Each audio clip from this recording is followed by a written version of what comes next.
Hi friends, మీరందరూ ఎలా ఉన్నారు? మీరందరూ బాగుండాలని కోరుకుంటూ ఎప్పట్లాగే మరో హర్రర్ స్టోరీతో మీ ముందుకు రావడం అనేది జరిగింది. నాదొక చిన్న రిక్వెస్ట్. స్టోరీలోకి వెళ్ళబోయే ముందు మీరు గనక ఇప్పటి వరకు మన ఛానల్ని సబ్స్క్రైబ్ చేసుకోకపోతే వెంబడే సబ్స్క్రైబ్ చేసుకోండి. అలాగే స్టోరీ విన్న తర్వాత ఒక లైక్, ఎలా అనిపించిందో కామెంట్. మీ లైక్ అనేది ఎంతో అమూల్యమైనది, మన ఛానల్కి ఎంకరేజ్మెంట్గా ఉంటుంది. కావున లైక్ చేయండి.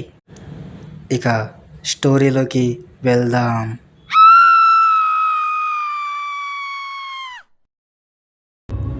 నా పేరు సురేష్. నేను హైదరాబాద్ సాఫ్ట్వేర్ ఎంప్లాయీని.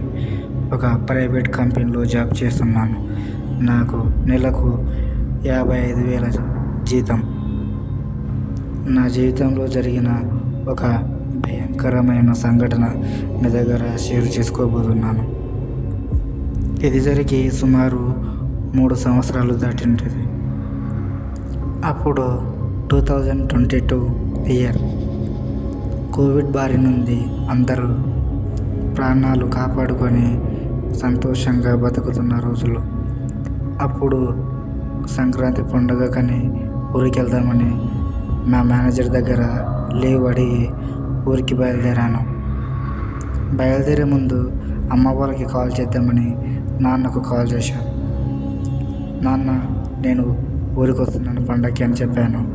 నాన్న సంతోషంతో వెళ్ళు నాన్న, బయలుదేరి తొందరగా, మీ అమ్మ కూడా నీ గురించి తలుచుకుంటూ నీ మీద బెంగ పెట్టుకుంది అని అన్నాడు. నేను సరే అమ్మకి చెప్తాను అని చెప్పాను. నాన్న, ఇదిగో అబ్బాయి మాట్లాడతాడట అని అమ్మకు ఇచ్చాడు. ఇంతకు మా అమ్మ నాన్న పేరు చెప్పలేదు కదా. అమ్మ పార్వతి, నాన్న శివయ్య. నాన్న అమ్మకు ఫోన్ ఇవ్వగానే, అమ్మ, నాన్న బయలుదేరుతున్నావా? తొందరగా రారా, నేను చూడక చాలా రోజులైంది అని బాధపడుతూ ఏడుస్తుంది. నేను, అమ్మ ఎందుకు ఏడుస్తున్నావు? నేను వస్తున్నాను కదా, ఏం బెంగ పెట్టుకో, నేను వస్తున్నాను, తెల్లారేసరికి నీ ముందుంటాను అన్నాను. అమ్మ భయపడుతూ, రాత్రి పయనం వద్దు నాన్న, ఇప్పుడెందుకు, రేపు ఉదయాన్నే లేచి బయలుదేరు అన్నాను. అది కాదమ్మా, రేపు పొద్దుగాలకు వస్తే బస్సులు చాలా రద్దీగా ఉంటాయి, అందుకే ఇప్పుడే బయలుదేరుతున్నాను అని చెప్పాను. సరే, నీ ఇష్టం, డైరెక్ట్ ఊర్లోనే దిగు, మధ్యలో ఎక్కడో దిగకు, డాబా దగ్గర అక్కడిక్కడ ఇక్కడ ఏవి తినకు. ఇంటి దగ్గరకు వచ్చాక నీ గురించి నీకు ఇష్టమైన పకోడీ చేసి పెడతాను, చికెన్ చేస్తున్నాను అంది. అప్పుడు నేను కూడా సరేలేమ్మా, వస్తున్నాను, ఎక్కడ దిగను, ఏం తినను అన్నాను. అలా మాట్లాడి ఫోన్ పెట్టేశాక, ఎలాగో రాత్రి ప్రయాణం కదా అని మొబైల్ ఛార్జింగ్ పెట్టాను. నేను బాత్రూంలోకి స్నానం చేద్దామని బయలుదేరి స్నానం చేసి వచ్చాను.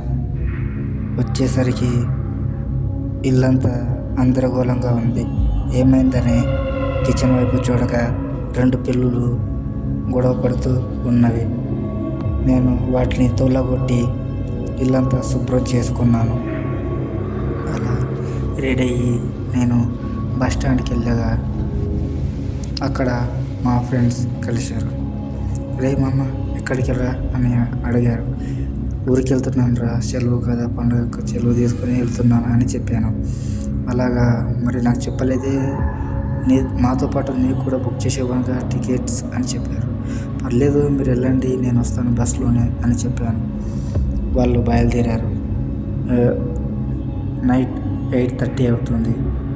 లాస్ట్ బస్ వచ్చింది, కానీ అందులో ఎవరు ఎక్కడం లేదు. నేను మాత్రమే ఎక్కి వస్తున్నాను. సుమారుగా సగం దూరం వచ్చేసరికి కండక్టర్ నా దగ్గరికి వచ్చి, బాబు ఎక్కడికి వెళ్ళాలి అని అడిగాడు. మహబూబ్ నగర్కి ఒక టికెట్ ఇవ్వండి అని అడిగాను. టికెట్ తీసుకొని కూర్చొని దగ్గరలో ఒక స్టాప్ వచ్చింది, అక్కడ దిగి వాటర్ బాటిల్ తీసుకుందామని దిగాను. ఎవరో ఒక పాప నా దగ్గరికి వచ్చి ఆకలి అని అడిగింది. సర్లే పాపమని అమ్మాయిని హోటల్లోకి తీసుకెళ్ళి ఒక పార్సల్ తీసుకొని తనకిచ్చి వచ్చేసాను. కానీ తను తీసుకోకపోయేసరికి తన పక్కన పెట్టి సరే నేను వెళ్తున్నాను నువ్వు తినమ్మా అని చెప్పి వచ్చేసాను.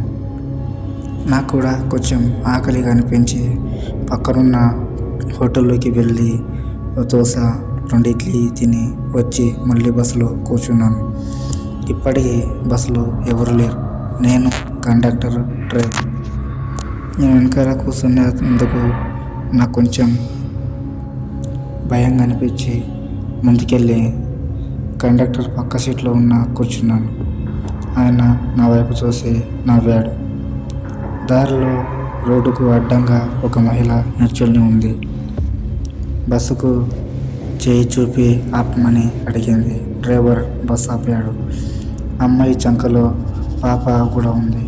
నేను ఏ అమ్మాయికి అయితే పార్సల్ ఇప్పించానో, ఏ అమ్మాయి అయితే ఆకలి అని నన్ను అడిగిందో ఆ అమ్మాయి ఉంది. నేను వీళ్ళు తెలిసిన వాళ్ళే కదా అనుకుని నేను కూడా సర్లే ఎవరో ఒకరు వచ్చారు కదా అని కొంచెం ధైర్యం వచ్చింది. ఆవిడ వచ్చి నా పక్క సీట్లో కూర్చుంది. నేను పాపని పలకరించాను. హాయ్ తల్లి, తిన్నావా అని అడిగాను. ఆ పాప ఏమని సమాధానం ఇవ్వలేదు. అలాగే వాళ్ళ అమ్మ నన్ను కోపంగా చూస్తూ ఉంది. ఏమైందని కొంచెం భయంగా హలో అని పలకరించాను. ఆవిడ కోపంగానే చూస్తుంది, కనీసం నవ్వడం కూడా లేదు. ఇదేంట్రా బాబు, ఎక్కడో తేడాగా ఉంది అనుకుని భయంగా ముందుకు చూస్తూ నా బ్యాగ్లోంచి హెడ్ ఫోన్స్ తీసుకొని మొబైల్ కనెక్ట్ చేసి సాంగ్స్ వింటూ ఉంటున్నాను. ఇంతలో ఆ పాప మళ్ళీ వచ్చి అన్న ఆకలి అని అడిగింది. ఇక్కడ నా దగ్గర ఏం లేవమ్మా, ముందర ఏదన్నా స్టాప్ వస్తే చూద్దాంలే అని అన్నాను. డ్రైవర్ దగ్గరికి వెళ్ళి అన్న ఏదైనా స్టాప్ వస్తే బస్ ఆపండి అని చెప్పాను. డ్రైవర్ కూడా ఏం మాట్లాడడం లేదు. నా ఇంకా ఆయన కూడా కోపంగానే చూస్తున్నాడు. ఇదేంటి అందరు ఇలా ఉన్నారు అని కండక్టర్ దగ్గరికి వెళ్ళి కండక్టర్ గారు మీరైనా చెప్పండి, ఆయనని ఏదైనా హోటల్ దగ్గర దాబా దగ్గర బస్ ఆపమని పాపకి ఆకలిగా ఉందంట అని అన్నాను. ఆయన కూడా నన్ను చూస్తూ వెక్కిలిగా నవ్వాడు. వీళ్ళకేమైనా పిచ్చా, నేను పాపకు ఆకలిస్తుంది ఎక్కడైనా బస్ ఆపండి అంటే నన్ను చూసి ఎలా నవ్వుతారు. ఆయన కోపంగా చూస్తున్నారు, వాళ్ళ అమ్మాయి కూడా నన్ను కోపంగా చూస్తుంది, ఏమైంది అని అనుకున్నాను. ఇంతలో వెనక్కి తిరిగి వచ్చి నా సీట్లో కూర్చున్నామని చూస్తే పాప లేదు, ఆమె ఒక్కతే ఉంది. పాప ఎక్కడికి వెళ్ళింది అని బస్సు చూశాను. బస్సులో ఎక్కడ పాప కనిపించట్లేదు. ఇది ఎక్కడో తేడాగా ఉందని వాళ్ళ అమ్మ వైపు ఒక్కసారిగా అలా చూశాను. అంతే, నా గుండె ఆగినంత పని అయిపోయింది. వాళ్ళ అమ్మ జుట్టు విరబూసుకొని కళ్ళు పెద్దగా చేసి కళ్ళు ఎర్రగా ఉన్నాయి, నన్నే చూస్తుంది. నాకు చాలా భయం వేసింది. ఏం చేయాలరా దేవుడా అనేసరికి బస్సుకి ఎదురుగా ఒక ముసలైన సాధువు వచ్చి నిలబడ్డాడు. బస్సు ఆపాడు, కానీ డ్రైవర్ ఆపకుండానే వెళ్ళిపోయాడు. నాకు అప్పుడు అర్థమైంది, ఇదే నా జీవితంలో చివరి రోజు అనుకున్నాను. సర్వం సిద్ధం అనుకుని సిద్ధంగా ఉన్నసరికి ఆవిడ ఇంత నా మీదకి వచ్చేసింది. ఆల్మోస్ట్ చంపైపోతుంది అనంగా కండక్టర్ మెలకువ వచ్చి నన్ను పక్కకు లాగాడు. పక్కకు లాగి నా దగ్గర ఇలా చెప్పాడు, బాబు నువ్వు ఆవిడతో మాట్లాడకు, ఆవిడని చూడకు, కాముగా కూర్చో. ఆవిడ పిలిచినా సరే, ఎవరైనా పాప పిలిచినట్టు వినపడినా సరే, ఎవరైనా పాప పిలిచినా సరే వెనక్కి తిరిగి చూడకు, అలాగే కూర్చో, ఎక్కడికి వెళ్ళకు, ఇలాగే కూర్చో అని కండక్టర్ చెప్పగా నాకు అప్పుడు అర్థమైంది, ఆ పాప తల్లి ఇద్దరు దయ్యాలని. నేను కండక్టర్ ఓకేగానే ఉన్నాం, కానీ డ్రైవర్ మాత్రం ఇంకా తేలుకోలేదు. ఆ దయ్యం చేసిన మంత్రము మాయో తెలియదు. డ్రైవర్ మాత్రం బస్ స్పీడ్గా నడుపుతూ ఉన్నాడు, మాకు వినడం లేదు. కండక్టర్ వెళ్ళి డ్రైవర్ భుజం మీద చేయి వేసి ఇలా పిలిచాడు, అన్నా అని.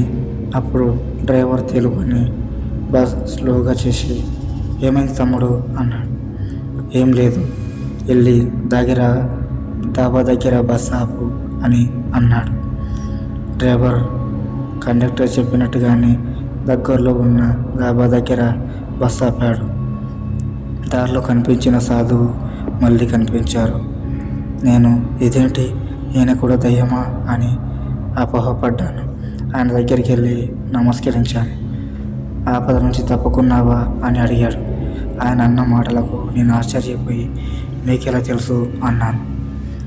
నాకు నువ్వు అక్కడ బస్ ఎక్కినప్పుడే అనుమానం వచ్చింది. మీ బస్ వెంబడే నేను వెంబడించాను.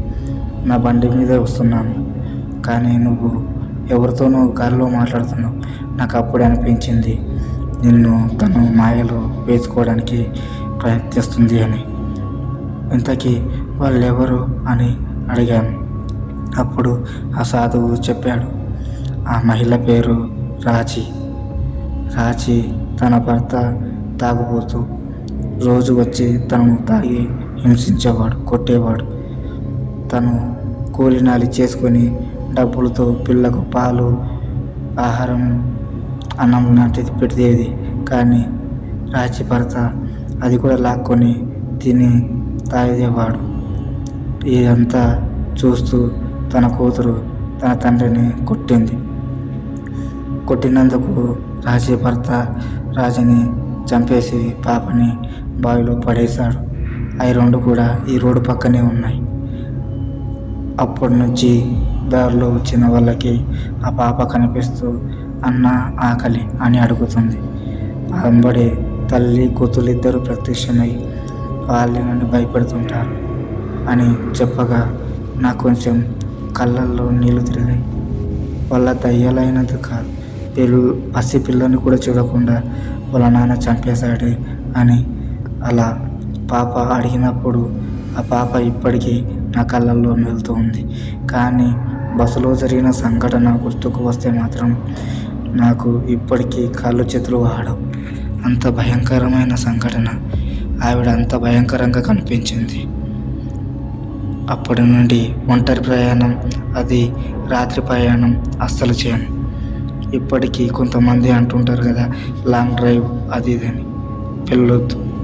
మీ ఒంటరి ఉన్నప్పుడు అస్సలు వెళ్ళకండి. ఈ వీడియో కనుక మీకు నచ్చినట్టయితే వీడియోకు ఒక లైక్ ఇచ్చి మన ఛానల్ని సబ్స్క్రైబ్ చేసుకోండి. మరో వీడియోతో మళ్ళీ కలుద్దాం. అంతవరకు బాయ్.